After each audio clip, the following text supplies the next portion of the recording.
LDVC. There's your boy Coach Sheldon Harrison. You're live on the Coach Sheldon Harrison Combat Sports Show live. Oh man, you know, after all the laughing that I've done at Joanna Jacek, and it's been kind of fun. But I want to take a break from laughing at her. I just do. I want to take a break and talk about somebody I like talking about. That's Cris Cyborg. How did you guys guess? Oh yeah, you read the title. Stupid me. Okay. Well, anyway. So some of you wanted me to speak on Cris Cyborg signing a multi-fight extension with the UFC. Now, what do I think about that? Well, okay, Cris did it for the money. We know this. There's no love lost between Cris Cyborg and the UFC. She did it for the money, okay?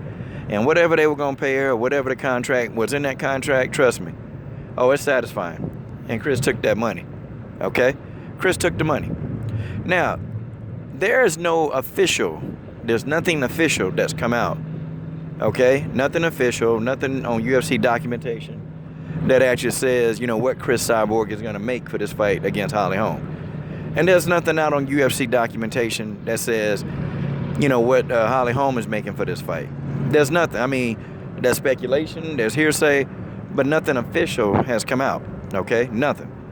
So we do have to speculate that Holly will probably be getting more than $500,000 since the baseline, what she made against Miesha Tate was $500,000. So we would have to imagine, that Holly's probably making that or more. That's just my opinion, okay? And we would have to imagine that Cris Cyborg is making more than $200,000 because, well, she wasn't going to pay. She wasn't going to take that same amount as she fought Tanya Evinger, so she wasn't going to do that. I have to imagine that this probably is $1 million contract for Cris Cyborg. It's got to be.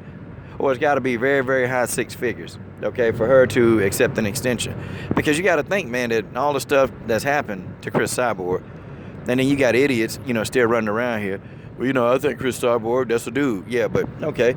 See, thing of it is, man, these people that make these accusations, and by the way, the people who do say that, they stupid. Okay, they real stupid. They don't have no sense whatsoever. They stupid.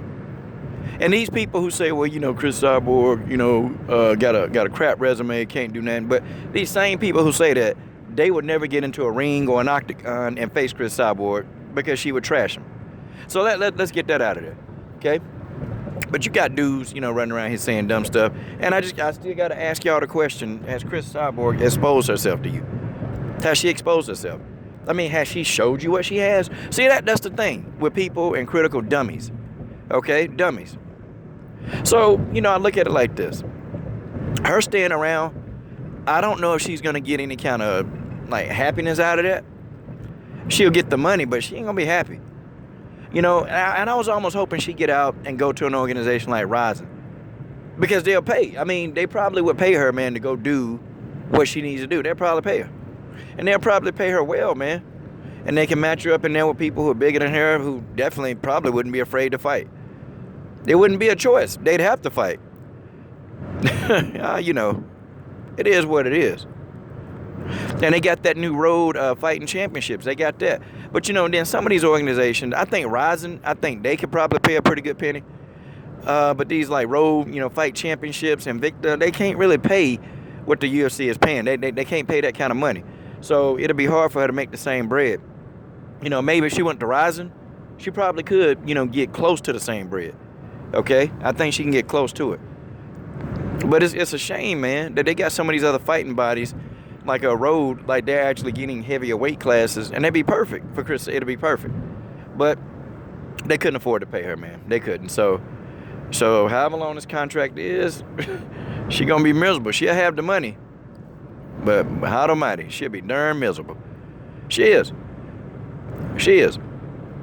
But we know how they try to treat the Brazilian population in the UFC, and heck, even sometimes some of the other nationalities in the UFC. Sometimes the black and Hispanics. I mean, we know what they do, man. We know what they do. It's not a secret anymore of how the UFC functions. It's not. And on down to the ranking system, which that's just a popularity contest. That ranking system is just put out there only for popularity. There's no fight metrics involved in that. They don't have any baseline criteria. Not really. They say they do, but you look at the rankings and then you understand why certain fighters who ain't fought in about a year to 2 years moving up, but then you got other fighters who active, they moving down. Like it's the biggest hoax in the whole world. That's just it. Biggest hoax. And before long, Holly Holm, she'll probably get to fight for another title. Okay, she'll go in here, she'll get destroyed by Cris Cyborg. Okay, then she'll leave and come back and she'll still want to fight again, which I don't know why, but she will. And then they'll give her a title shot. Because now you look at the bantamweight structure, really, honestly, if Cat Zingano, really the winner of Zingano and Vieira, they'd probably be in line to get the next title shot.